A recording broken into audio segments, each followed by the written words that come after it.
یعنی تاریخ کے اندر بہت ساری مثالیں آپ کو دوں گا. لوگوں نے بڑی انسلٹنگ انداز سے ہم کو یہ کہا ہے کہ آپ کے اکابرین اور آپ کے لیڈرز اتنی عیاشی کرتے ہیں تو کم سے کم تم ٹیکس تو کرو.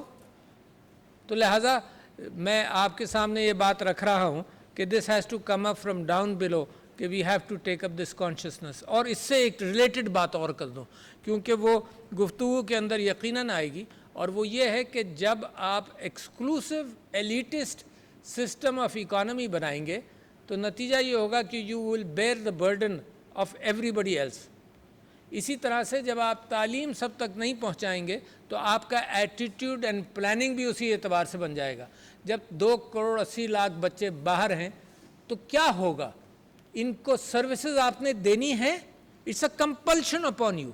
اسلامی معاشرہ تو خاص طور پر اور دنیا کے سارے معاشرے اس بات پر چلتے ہیں کہ you tax the top and then ensure the fact کہ جو طبقہ ہے جو ٹیکس نہیں دے سکتا اور غربت میں ہے اس کو تعلیم میسر ہو, اس کو صحت میسر ہو, تاکہ نیکسٹ جنریشن میں ایکوالٹی آف اپارچونیٹیز ہوں. یہی ریاست کی سوچ ہے دنیا کے اندر, چاہے کیپٹلزم ہو, چاہے سوشلزم ہو, چاہے اسلام ہو, جو بھی ہو. اس کا طریقہ یہ ہے کہ جو صاحب ثروت ہیں وہ ٹیکس دیں اور نیچے جو محروم رہ چکا ہے کسی وجہ سے دا نیکسٹ جنریشن, اس کے لیے میدان برابر کر کے ان کی اولاد کو اوپر لایا جائے.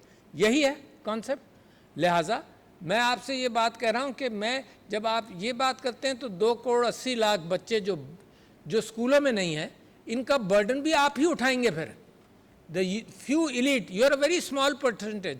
یعنی ایک تو تعلیم ویسے ہی اسمال پرسنٹیج کو ہوتی ہے, پھر کاروبار اور پیسہ وہ اور بھی اسمال پرسنٹیج کے پاس ہے. آپ تو 2-4% سے بھی کم ہیں. تو لہٰذا آپ کی ذمہ داری اس لیے نہیں بنتی کہ آپ کار خیر کریں. آپ کی ذمہ داری اس لیے بنتی ہے کہ اگر سارا معاشرہ ترقی کرے گا تو آپ کو نو ہاؤ بھی ملے گا, لیبر بھی ملے گی, ایک بوم آئے گا معیشت کے اندر جس کے اندر آپ سب سے بڑے بینیفیشری ہوں گے. تو 2.80 کروڑ بچے اگر باہر ہیں تو میرے لیے تو بڑا تکلیف دہ کیفیت ہے, کیونکہ اس کی اسٹیٹسٹکس اور اس کا حل بھی بڑا مشکل ہے. Why should it escape from your mind? میں چاہتا ہوں کہ آپ کے اندر بھی وہی پریشانی پہنچے جو میرے ذہن میں ہے, میرے پاس ہے. 2.80 کروڑ بچوں کے لیے ذرا لاجسٹک, آپ لوگ تو کیلکولیٹ کر کے انویسٹمنٹ کرتے ہیں نا, کہ اس سال انویسٹمنٹ کریں گے تو اگلے سال اتنا منافع ہوگا, نہیں ہوگا تو ایک سال اور کوشن ہوگا, پھر اتنے دنوں میں ہم ریٹرن کریں گے, یہ امپلائمنٹ دیں گے. کیلکولیٹڈ انویسٹمنٹ کرتے ہیں. یعنی انویسٹمنٹ اتنے زیادہ کیلکولیشن سے کرتے ہیں جتنی کیلکولیشن سے شادیاں نہیں کرتے. شادیاں بھی اللہ کے بھروسے پر کر لیتے ہیں, تھوڑی سی تحقیقات کر لیتے ہیں اور پھر اللہ کے بھروسے پر کرتے ہیں. مگر انویسٹمنٹ میں اللہ پر بھروسہ بھی کرتے ہیں, مگر زیادہ تر سارا آپ جناب سالوں محنت کرتے ہیں to establish one new industry. تو اسی اعتبار سے میں آپ کو کہتا ہوں کہ 2.80 کروڑ بچوں کا یہ تکلیف آپ تک پہنچانا چاہتا ہوں, because I have a few months here, I need to communicate this, تاکہ ایک کنٹینیوٹی, ایک سسٹم میموری میں یہ بات چلے. 2.80 کروڑ بچوں کے لیے 55,000 اسکول چاہیے. اور آپ کو اس کی انارمٹی کا اندازہ یہ بتاؤں کہ پنجاب کے اندر, جہاں سے آپ Lahore chamber of commerce and industry سے آئے, پنجاب کے اندر پارٹیشن سے لے کر اب تک, پاکستان بننے سے اب تک 50,000 اسکول بنے ہیں سر. تو can you understand the enormity of the task? پھر مجبوراً ہماری پالیسی کیا بنتی ہے جو آپ نے اپنی تقریر میں جس کا اظہار کیا کہ بھائی ان لوگوں کو باہر بھیجو مزدوری کرنے کے لیے. کیوں؟ You can't accommodate them. So جو دنیا تڑپتی ہے دیکھ کر آپ کے پاس کہ یار you have a human resource, اور دنیا تڑپتی ہے دیکھ کر کہ یہ 5th بگسٹ ہیومن ریسورس کے اعتبار سے ملک ہے. دنیا تڑپتی ہے کہ معدنیات اور یہ سب کچھ زمین کے اندر سے جو نکلتا ہے اس سے زیادہ قیمتی ہیومن ریسورس ہے, انٹلیکچوئل ریسورس ہے, وہ آپ کے پاس ہے. اور آپ کی اپنی پلاننگ کے اندر مجبوری یہ ہے کہ نہ ہم نے ان کو تعلیم دینی ہے اور سکل سیٹس دینا ہے, لہٰذا ان کو ایکسپورٹ کرو تاکہ را لیبر باہر جائے, باہر سے پیسہ بھیجتی رہے تاکہ آپ کا بیلنس آف پیمنٹس ہینڈل ہوتا رہے. تو this is the reverse of what Pakistan should be looking for. اس کو چاہیے کہ اپنے ہیومن ریسورس کو ڈیولپ کرے. اس کو چاہیے کہ جو ہیرا ہے, جو انسان کا دماغ ہے, ہیرے سے بھی زیادہ قیمتی, اس انسانی یہ جو دولت ہے آپ کی, اس دولت کو actual production and well being of the country کے اندر استعمال کریں. آپ لوگوں نے بہت اچھا فرمایا کہ SIFC ایک اچھا ادارہ, بڑا میں سمجھتا ہوں کہ کیئر ٹیکر گورنمنٹ اور ہماری فوج نے مل کر اس کی طرف توجہ دی تاکہ ایک ون ونڈو آپریشن ہو، انکریجمنٹ آف انویسٹمنٹ ہو، اور ساتھ ساتھ جو کیفیت تھی جو پچھلی گورنمنٹس کے اندر مشترک تھی کہ as of doing business create کیا جائے ان کے لیے. اور آپ سب لوگ ہر محفل میں فرماتے ہیں کہ ایز آف ڈوئنگ بزنس اگر ہمارے لیے کریٹ نہیں ہوگا تو باہر والا کیسے آ کر ایز آف ڈوئنگ بزنس کے سلسلے میں آ جائے گا. تو لہٰذا یہ مسلسل کاوش رہنی چاہیے کہ دیکھو جو معاشی اشاریے ہیں، اسٹیٹسٹکس ہیں، وہ اپنی جگہ پر، مگر کم سے کم اتنی آسانی ہو کہ movement of things and file should be much faster, تاکہ ان ساری چیزوں کے اندر ایک اور بریک بیوروکریسی اور ایک اور بریک ڈیسیشن میکنگ، پور ڈیسیشن میکنگ، ایک اور بریک یہاں پر آپ نے فرمایا کہ جی ڈیو ریفنڈز بھی پھنسے رہتے ہیں. ڈیو ریفنڈز پھنسے رہتے ہیں تو کیا ہوتا ہے؟ دولت آپ کے ہاتھ سے جو آپ انویسٹ کر سکیں وہ سرکار کے پاس جاتی ہے. سرکار کا اتفاق سے حال فی الحال یہ ہے کہ ٹریلینز آف روپیز وہ مارکیٹ سے اٹھاتی ہے. بینکوں کو ٹریمنڈس منافع ہے اس وجہ سے کہ ایک سیکیور بائر ہے آف دیئر بانڈز، اور ہر چیز وہ بینکس خریدتے ہیں، بینکس کے پاس سیکیور چیز ہے. پرائیویٹ سیکٹر کی لونز ٹائٹ ہیں، گورنمنٹ سیکٹر کی لونز کھلے ہیں because they are 100% secured. And banks make a huge profit, and the most profit-making industry today in Pakistan are the banks therefore. تو لہٰذا یہ جو آپ نے ذکر کیا کہ 22% پر معاملہ رک گیا، I appreciate that. آپ نے ذکر فرمایا کہ ڈالر کی کوئی اسٹیبلٹی آئی ہے اور پھر رائز کرنے لگا ہے، I appreciate that. مگر ایک بہت بڑی چیز جس کا آپ نے ذکر کیا اور ڈالر سے بھی ریلیٹڈ ہے is the curbing of smuggling and the curbing of illegal acts.